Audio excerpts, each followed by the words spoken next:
Hello friends, ನಾನು B K free ಕ್ಲಾಸಸ್ಸಿಂದ Bahubali sir ಮಾತಾಡೋದು. ಈಗಾಗಲೇ ಅಗ್ನಿವೀರ್ ಜೆ ಡಿ ಸಂಬಂಧಪಟ್ಟಂತೆ ಹಾಗೂ WMP ಇವರಿಗೆ ಆಫೀಸಿಯಲಿ ವೆಬ್ಸೈಟ್ನಲ್ಲಿ ಒಂದು 46 ಟೆಸ್ಟ್ಗಳನ್ನು ಬಿಟ್ಟಿದ್ದರು. ಅವುಗಳಲ್ಲಿ 34ನ್ನು ನಿನ್ನೆ ಕ್ಲಾಸಲ್ಲಿ ಮಾಡಿದ್ದು, ಇವತ್ತಿನ ಕ್ಲಾಸಲ್ಲಿ 35ರಿಂದ ಕಂಟಿನ್ಯೂ ಮಾಡ್ತಾ ಹೋಗೋಣ. Okay, done. ಯಾರು ಪ್ರಿವಿಯಸ್ ಕ್ಲಾಸಸ್ ಎಲ್ಲ ನೋಡಿಲ್ಲ ಅವೆಲ್ಲ ಕ್ಲಾಸಸ್ಸನ್ನು ನೋಡಿರಿ. ಅದೇ ರೀತಿ ಎಕ್ಸಾಮ್ಸನ್ನು ಯಾರ್ಯಾರು ಬರಲಿಕ್ಕೆ ಹೊಂಟಿದ್ರಲ್ಲ ಇವತ್ತಿಂದ ಅಗ್ನಿವೀರ್ ಎಕ್ಸಾಮ್ಸು, ಅವರೆಲ್ಲರಿಗೂ ಆಲ್ ದ ಬೆಸ್ಟ್ ಹೇಳ್ತಾ ಟೆಸ್ಟನ್ನು 20 ನಿಮಿಷಗಳಲ್ಲಿ ಮುಗಿಸ್ಲಿಕ್ಕೆ ಟ್ರೈ ಮಾಡೋಣ. Okay, done. ಓಕೆ, ಫಸ್ಟಿಗೆ ಟೆಸ್ಟ್ ಇದು ಯಾವುದು 35ನೇ ಟೆಸ್ಟು. ಇದರಲ್ಲಿ ಫಸ್ಟ್ ಕ್ವಶನು GKಗೆ ಸಂಬಂಧಪಟ್ಟಂಥ 15 ಪ್ರಶ್ನೆಗಳಿರ್ತವೆ ನೋಡಿರಿ. 1907ರಲ್ಲಿ ಸ್ಟಟ್ ಘಾಟ್ನಲ್ಲಿ ಭಾರತೀಯ ಸ್ವಾತಂತ್ರ್ಯ ಧ್ವಜವನ್ನು ಹಾರಿಸಿದ ಮತ್ತು ಭಾರತೀಯ ಕ್ರಾಂತಿಯ ತಾಯಿ ಎಂದು ಕರೆಯಲ್ಪಟ್ಟವರು ಯಾರು ಅಂತಂದರೆ ಮೇಡಮ್ ಭಿಕಾಜಿ ಕಾಮಾ ಅವರು. Option number 3 is right. Next second ಕ್ವಶನನ್ನು ನೋಡಿರಿ. ಝಾನ್ಸಿಯಲ್ಲಿ 1857 ದಂಗೆಯ ನೇತೃತ್ವವನ್ನು ವಹಿಸಿದವರು ಯಾರಂದರೆ ರಾಣಿ ಲಕ್ಷ್ಮೀಬಾಯಿ ಅವರು ನೇತೃತ್ವವನ್ನು ಹೊಂದಿದ್ದರು. ನೆಕ್ಸ್ಟು ಮರುಭೂಮಿಯಲ್ಲಿ ಕಡಿಮೆ ಜನಸಂಖ್ಯಾ ಸಾಂದ್ರತೆಯ ಮುಖ್ಯ ಕಾರಣವೇನು ಅಂದರೆ ಅಲ್ಲಿ ತೀವ್ರತರವಾದ ತಾಪಮಾನ ಇರುತ್ತೆ, ಜಾಸ್ತಿ ಬಿಸಿಲಿರೋ ಕಾರಣ ಅಲ್ಲಿ ಜನರು ಹೆಚ್ಚಿರುವುದಿಲ್ಲ. ಹಿಮಾಲಯವನ್ನು ರಚನಾತ್ಮಕವಾಗಿ ಯಾವ ಪ್ರಕಾರದ ಪರ್ವತಗಳೆಂದು ವರ್ಗೀಕರಿಸಲಾಗಿದೆ ಅಂದರೆ ಇವು ಮಡಿಕೆ ಪರ್ವತಗಳು. ಮೂಲಭೂತ ಹಕ್ಕುಗಳ ರಕ್ಷಣೆಗಾಗಿ ರಿಟ್ಗಳನ್ನು ಹೊರಡಿಸಲು ಸುಪ್ರೀಂ ಕೋರ್ಟ್ಗೆ ಯಾವ ವಿಧಿಯು ಅಧಿಕಾರ ನೀಡುತ್ತದೆ ಅಂತಂದ್ರೆ 32ನೇ ವಿಧಿ. ಭಾರತದಲ್ಲಿ ಸರ್ಕಾರಿ ಖಾತೆಗಳ ಲೆಕ್ಕ ಪರಿಶೋಧನೆ ಅಂದರೆ ಆಡಿಟಿಂಗ್ ಯಾವ ಸಂವಿಧಾನದ ಸಂಸ್ಥೆಯು ಜವಾಬ್ದಾರಿಯಾಗಿದೆ ಅಂದರೆ ಕಂಟ್ರೋಲ್ ಆ್ಯಂಡ್ ಆಡಿಟರ್ ಜನರಲ್ ಅಂದರೆ CAG ಅಂತೀವಿ. ಕೆಳಗಿನವುಗಳಲ್ಲಿ ಯಾವುದು ಸಂವಿಧಾನಿಕ ಸಂಸ್ಥೆಯಲ್ಲ ಅಂತಂದಾಗ ನೀತಿ ಆಯೋಗ ಇದೊಂದು ಸಂವಿಧಾನಿಕ ಸಂಸ್ಥೆಯಲ್ಲ. ಶಾಸ್ತ್ರೀಯ ಸಂಗೀತದ ಯಾವ ಶೈಲಿಯನ್ನು ಪ್ರಧಾನವಾಗಿ ಭಾರತದ ಉತ್ತರ ಭಾಗದಲ್ಲಿ ಅಭ್ಯಾಸ ಮಾಡಲಾಗುತ್ತದೆ ಅಂದರೆ ಹಿಂದೂಸ್ತಾನಿ. ಯಾವ ರಾಜ್ಯವು ಸಾಂಪ್ರದಾಯಿಕವಾಗಿ ಗೊಂಡ ಬುಡಕಟ್ಟಿನೊಂದಿಗೆ ಸಂಬಂಧ ಹೊಂದಿದೆ ಅಂತಂದ್ರೆ ಗುಜರಾತ್.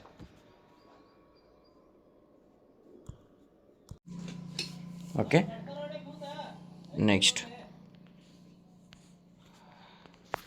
ಏಪ್ರಿಲ್ 2025ರಲ್ಲಿ ಡಾಕ್ಟರ್ BR ಅಂಬೇಡ್ಕರ್ ಅವರ ಹೆಸರಿನಲ್ಲಿ ಹೊಸ ವನ್ಯಜೀವಿ ಅಭಯಾರಣ್ಯವನ್ನು ಘೋಷಿಸಿದ ಭಾರತದ ರಾಜ್ಯ ಯಾವುದು ಅಂತಂದಾಗ ಇಲ್ಲಿ ಉತ್ತರ ಪ್ರದೇಶ್.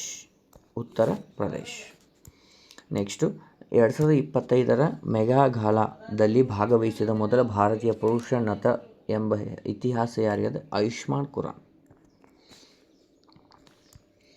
ಮಾರ್ಚ್ 2025ರಲ್ಲಿ ದಿಯಾಸ್ಲೈ ಎಂಬ ಆತ್ಮಚರಿತ್ರೆಯನ್ನು ಬಿಡುಗಡೆ ಮಾಡಿದ ಲೇಖಕರು ಯಾರು ಅಂತಂದಾಗ ಪಿಯೂಷ್ ಮಿಶ್ರಾ ಅವರು. ಪಶ್ಚಿಮ ನೌಕಾದಳ ಕಮಾಂಡ್ನ ಪ್ರಧಾನ ಕಚೇರಿ ಎಲ್ಲಿದೆ ಅಂತಂದ್ರೆ ಮುಂಬೈ ಒಳಗದ. ಭಾರತೀಯ ನೌಕಾದಳವು ಕೆಳಗಿನ ಯಾವ ಪ್ರದೇಶಗಳನ್ನು ರಕ್ಷಿಸುತ್ತದೆ ಅಂತಂದ್ರೆ ಕರಾವಳಿ ಮತ್ತು ಕಡಲ ಪ್ರದೇಶಗಳು. ನೆಕ್ಸ್ಟು ಭಾರತೀಯ ವಾಯುಪಡೆಯ ಫೈಟರ್ ಫ್ಲೀಟ್ನ ಬೆನ್ನೆಲುಬು ಎಂದು ಯಾವ ವಿಮಾನಗಳನ್ನು ಕರೆಯಲಾಗುತ್ತದೆ ಅಂದರೆ ಸುಖೋಯ್ 30 ಅವರು ಇದನ್ನು ಕರೀತಾರೆ. Okay, Sukhoi 30 MKI. ಇದು GKಗೆ ಸಂಬಂಧಪಟ್ಟಂತಹ ಪ್ರಶ್ನೆಗಳಾದರೆ ನೆಕ್ಸ್ಟ್ ಬರುವಂಥವು ಸೈನ್ಸ್ಗೆ ಸಂಬಂಧಪಟ್ಟಂಥ ಪ್ರಶ್ನೆಗಳು ನೋಡಿರಿ. ಒಂದು ಬಸ್ ದೆಹಲಿಯಿಂದ ಆಗ್ರಾಕ್ಕೆ ಪ್ರಯಾಣಿಸಿ ವಾಪಸ್ ದೆಹಲಿಗೆ ಮರಳಿತು. ಸಂಪೂರ್ಣ ಪ್ರಯಾಣಕ್ಕೆ 7 ಗಂಟೆಗಳು ತೆಗೆದುಕೊಳ್ಳುತ್ತದೆ. ದೆಹಲಿಯಿಂದ ಆಗ್ರಾಕ್ಕೆ ಇರುವ ದೂರ 270. ಒಟ್ಟು ಸರಾಸರಿ ಅಂದಾಗ ನೋಡಿರಿ, ಹೋಗುವಾಗ 270, ಬರುವಾಗ 270 ಟೋಟಲ್ ತೆಗೆದುಕೊಂಡ್ರೆ ಸಮಯ. ಓಕೆ, ಅಂದ್ರೆ 540 ಡಿವೈಡೆಡ್ ಬೈ 7 ಅಂದ್ರೆ 7 49. 7 ಅಂದರೆ ಇಲ್ಲಿ ಒಂದೇ ಅದ ನೋಡಿರಿ, 77.1. ಓಕೆ, 77.14 km/h ಅದರ ಸರಾಸರಿ ವೇಗ. Very important. Okay, done. Next 17 ನೋಡಿರಿ. LED ಯಾವಾಗ ಮಾತ್ರ ಬೆಳಗುತ್ತದೆ ಅಂತಂದಾಗ ಉದ್ದನೆಯ ವಯರ್ ಅನ್ನು ಬ್ಯಾಟರಿಯ ಧನಾತ್ಮಕ ಟರ್ಮಿನಲ್ಗೆ ಮತ್ತು ಗಿಡ್ಡನೆಯ ವಯರನ್ನು ಋಣಾತ್ಮಕ ಟರ್ಮಿನಲ್ಗೆ ಸಂಪರ್ಕಿಸಿದಾಗ. ನೆಕ್ಸ್ಟು ಕಾಂತಗಳ ಕುರಿತು ಕೆಳಗಿನ ಯಾವ ಹೇಳಿಕೆ ತಪ್ಪಾಗಿದೆ ಅಂತಂದಾಗ ಕಾಂತಗಳು ಉತ್ತರ ಧ್ರುವಗಳು ಪರಸ್ಪರ ಆಕರ್ಷಿಸುತ್ತವೆ. ಇಲ್ಲ, ಒಂದನ್ನೊಂದು ಧ್ರುವಗಳು ಏನಾಗ್ತವೆ ವಿಕರ್ಷಿಸುತ್ತವೆ. ಅದಕ್ಕಿದು ತಪ್ಪಾಗಿದೆ. ನೆಕ್ಸ್ಟ್ ಸೂರ್ಯನ ಬೆಳಕು ಎಷ್ಟು ಬಣ್ಣಗಳಲ್ಲಿ ಕೂಡಿದೆ ಅಂತಂದ್ರೆ 7 ಬಣ್ಣಗಳಲ್ಲಿ ಕೂಡಿರುವಂಥದ್ದು. ಕೆಳಗಿನ ಹೇಳಿಕೆಗಳಲ್ಲಿ ಸರಿಯಾದ ಆಯ್ಕೆಗಳು ಯಾವ್ಯಾವು?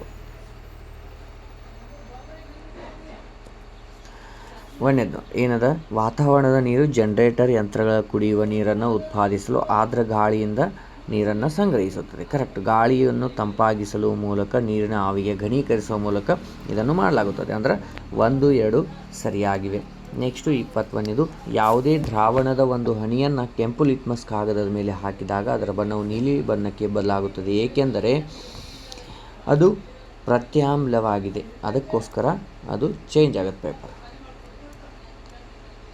ಇಲ್ಲಿ ನೋಡಿರಿ ಹೊಂದಿಸಿ ಬೇರೆಗಳದಾವ, ಇವುಗಳಲ್ಲಿ ಯಾವುದು ಯಾವುದಕ್ಕೆ ಕರೆಕ್ಟಪ್ಪ ಅಂತೇಳಿ ಕೇಳಿರುವಂಥದ್ದು. ಇಲ್ಲಿ ನೋಡಿ ಫಸ್ಟಿಗೆ ಆ್ಯಸಿಟಿಕ್ ಆಮ್ಲ ಎಲ್ಲಿರ್ತದೆ ಅಂತಂದರೆ ವಿನೆಗರ್ ಒಳಗಿರುತ್ತೆ, ಫಾರ್ಮಿಕ್ ಆಮ್ಲ ಈ ಇರುವೆಗಳಲ್ಲಿ ಇರ್ತದೆ, ಲ್ಯಾಕ್ಟಿಕ್ ಮೊಸರಲ್ಲಿರ್ತದೆ. ಓಕೆ, ಅಂದ್ರೆ 1ನೇ ಆಪ್ಷನ್ ಸರಿಯಾದ ಉತ್ತರ. ಕೆಳಗಿನವುಗಳಲ್ಲಿ ಯಾವುದು ಮುಗಿದು ಹೋಗುವ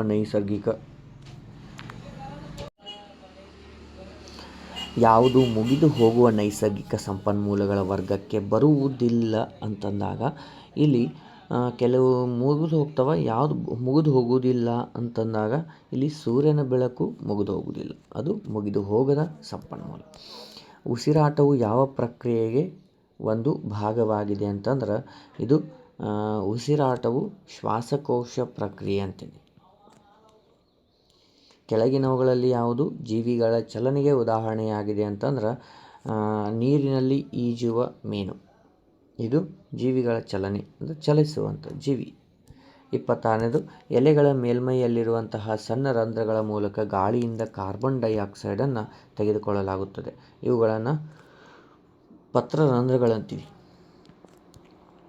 ಸಸ್ಯವು ತನ್ನ ತಾಪಮಾನವನ್ನು ತಂಪಾಗಿಸಿಕೊಳ್ಳಲು ಯಾವುದು ಸಹಾಯ ಮಾಡುತ್ತದೆ ಅಂತಂದಾಗ ಇಲ್ಲಿ ಬಾಷ್ಪ ವಿಸರ್ಜನೆ, ಟ್ರಾನ್ಸ್ಪಿರೇಷನ್ ಅಂತೀವಿ. ನೆಕ್ಸ್ಟು ಅರಣ್ಯ ನಾಶವು ಭೂಮಿಯ ಗಾಳಿ ಮತ್ತು ತಾಪಮಾನದ ಮೇಲೆ ಹೇಗೆ ಪರಿಣಾಮ ಬೀರುತ್ತದೆ ಅಂತಂದ್ರೆ ಇದು ಕಾರ್ಬನ್ ಡೈಆಕ್ಸೈಡ್ ಮಟ್ಟವನ್ನು ಹೆಚ್ಚಿಸಿ ಭೂಮಿಯನ್ನು ಹೆಚ್ಚು ಬಿಸಿಯಾಗಿಸುತ್ತದೆ. ಕೆಳಗಿನವುಗಳಲ್ಲಿ ಯಾವುದು ಅರಣ್ಯ ನಾಶಕ್ಕೆ ನೈಸರ್ಗಿಕ ಕಾರಣವಾಗಿದೆ ಅಂತಂದಾಗ ಇದು ಕಾಡ್ಗಿಚ್ಚು ಕಾರಣವಾಗಿದೆ.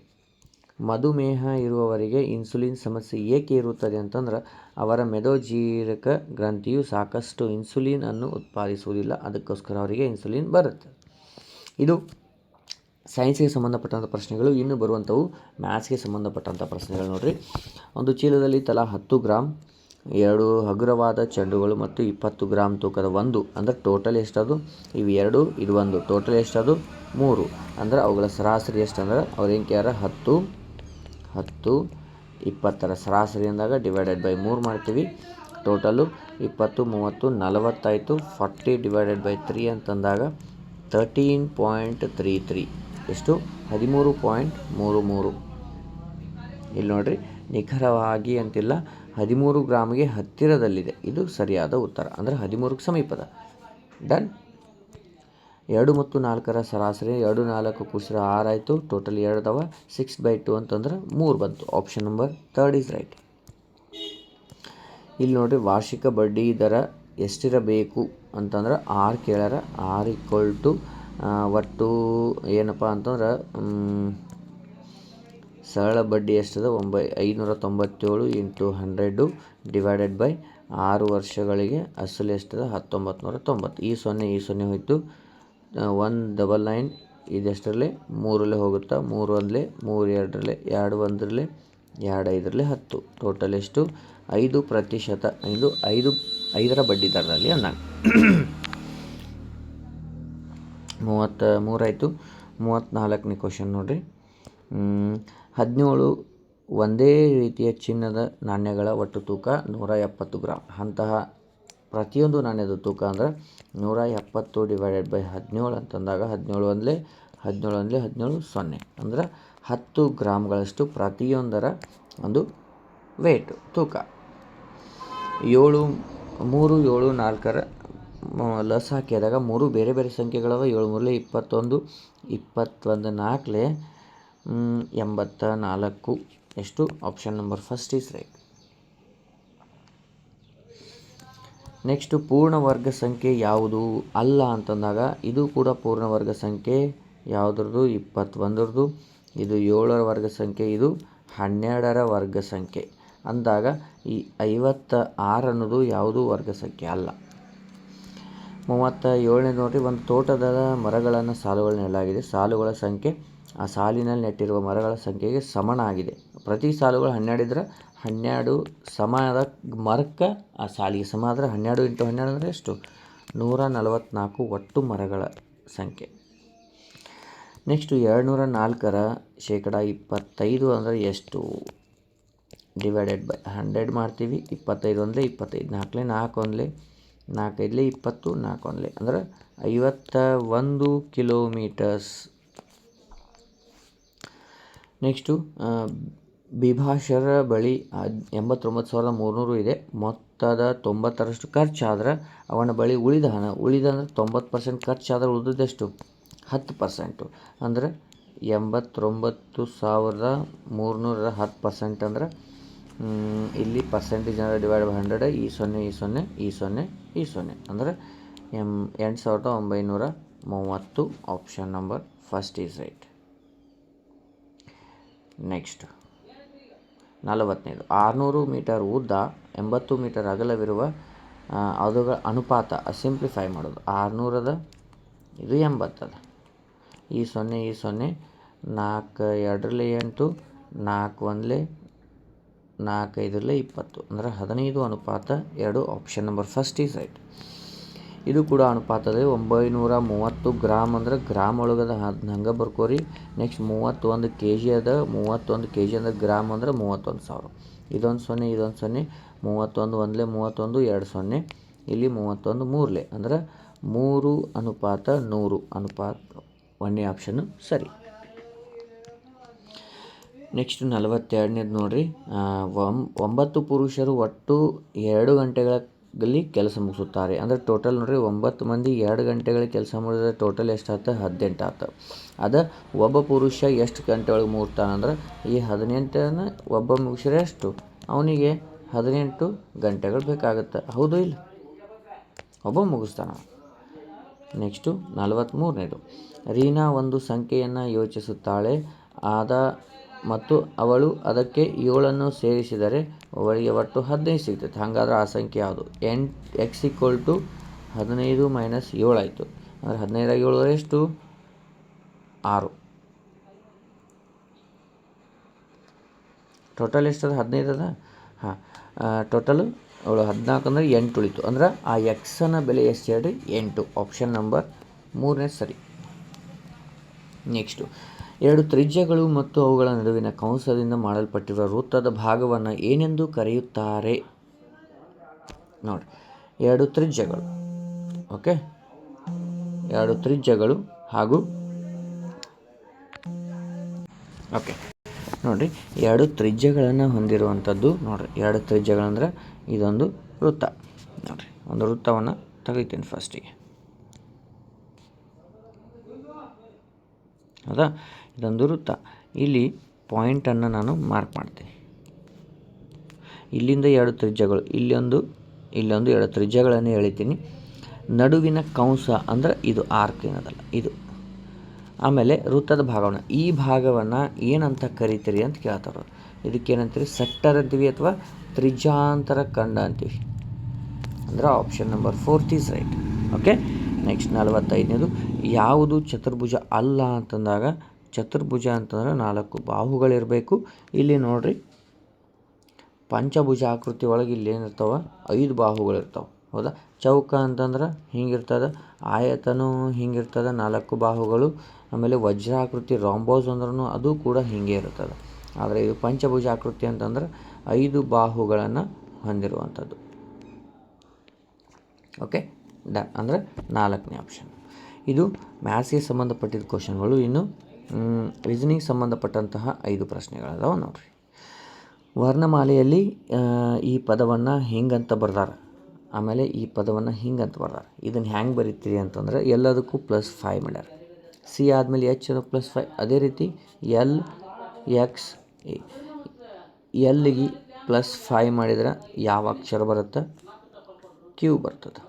ಓಕೆ, ಇನ್ನು ಲಾಸ್ಟ್ ಅಕ್ಷರ ಎಲ್ಲಾದ್ರಾಗ ಚೇಂಜ್ ಅದಾವೆ ಅಂದಾಗ ಇದಕ್ಕೂ +5 ಮಾಡಿದ್ರೆ ಏನು ಬರ್ತದೆ, ಎಫ್ ಬರ್ತದೆ. ಫಸ್ಟಿಗೆ ಕ್ಯೂ ಆಮೇಲೆ ಎಫ್ ಅಂದ್ರೆ ಒಂದನೇ ಆಪ್ಷನ್ ಮಾತ್ರ ಸರಿ ಅದ. ಓಕೆ, ಇದು ಮಾಡುವಂತಹ ರೀತಿ. ಫಸ್ಟ್ ಅಕ್ಷರ ಕೊನೆ ಅಕ್ಷರನ ಚೇಂಜ್ ಮಾಡಿ ಅಂದ್ರೆ ಅದನ್ನು ಕನ್ವರ್ಟ್ ಮಾಡ್ಕೊಂಡು ನೋಡಬೇಕು. ಎಲ್ಲ ಮಾಡಿಕೊಂಡು ಟೈಮ್ ವೇಸ್ಟ್ ಮಾಡೋಂಗಿಲ್ಲ. ಎಡ ತುದಿಯಿಂದ 8ನೇ ಅಕ್ಷರ ಯಾವುದು ಅಂತಂದಾಗ ಎಡ ಈ ಕಡೆ 1 2 3 4 5 6 7 8 ಅಂದ್ರೆ 8 ಬರುತ್ತೆ. 48ನೇದು ಉತ್ತರಕ್ಕೆ ಮುಖ ಮಾಡಿ 16 ಜನರದಾರ, ಅವುಗಳಲ್ಲಿ ಸೀಮಾ ಎಡದಿಂದ 7ನೇ ಸ್ಥಾನದಾಗ ಅದರ. ಬಲದಿಂದ ಅಂದಾಗ ಇದ್ರಾಗ ಮೈನಸ್ ಮಾಡಿರಿ 9 ಬಂತು. ಬಲದಿಂದ ಒಂದು ಸಲ ಅವ್ರನ್ನ ಕೌಂಟ್ ಮತ್ತೊಮ್ಮೆ ಮಾಡ್ತಾ ಇದ್ದ ಅವಾಗ ಏನಾಗುತ್ತೆ, 1 ಆ್ಯಡ್ ಆಗುತ್ತೆ ಅಂದ್ರೆ 10ನೇ ಸ್ಥಾನದೊಳಗೆ ಅದಾರ. ಶಬ್ದಗಳ ಜೋಡಣೆಯನ್ನು ಕೊಟ್ಟಿದ್ದಾರೆ ನೋಡ್ರಿ. ಪದಗಳ ಜೋಡಣೆ ಫಸ್ಟಿಗೆ ಬರುವಂಥದ್ದು 4ನೇ ಅಕ್ಷರ ಬರುತ್ತೆ ಅಂದ್ರೆ ಇದು ಬರೋಂಗಿಲ್ಲ, ಇದು ಬರೋಂಗಿಲ್ಲ.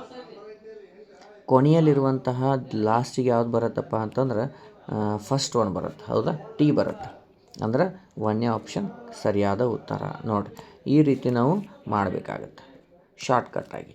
ನೆಕ್ಸ್ಟ್ ನೋಡಿ, ಚಿಹ್ನೆಗಳಲ್ಲಿ ಚೇಂಜ್ ಮಾಡೋಂಥ ನಾನು ಏನಿಲ್ಲ. 33 +2 -7 ಇವುಗಳಲ್ಲಿ ಮೈನಸ್ ಇದ್ದುದನ್ನು ಪ್ಲಸ್ ಮಾಡಬೇಕಾ, ಪ್ಲಸ್ ಇದ್ದುದನ್ನು ಮೈನಸ್ ಮಾಡಬೇಕು, ಆಮೇಲೆ ಮುಗಿದೋಯ್ತು. ಫಸ್ಟಿಗೆ 33 + 7 ಅಂದ್ರೆ 40 ಆಯಿತು. ಅದ್ರಾಗ -2 ಅಂತಂದ್ರೆ 38.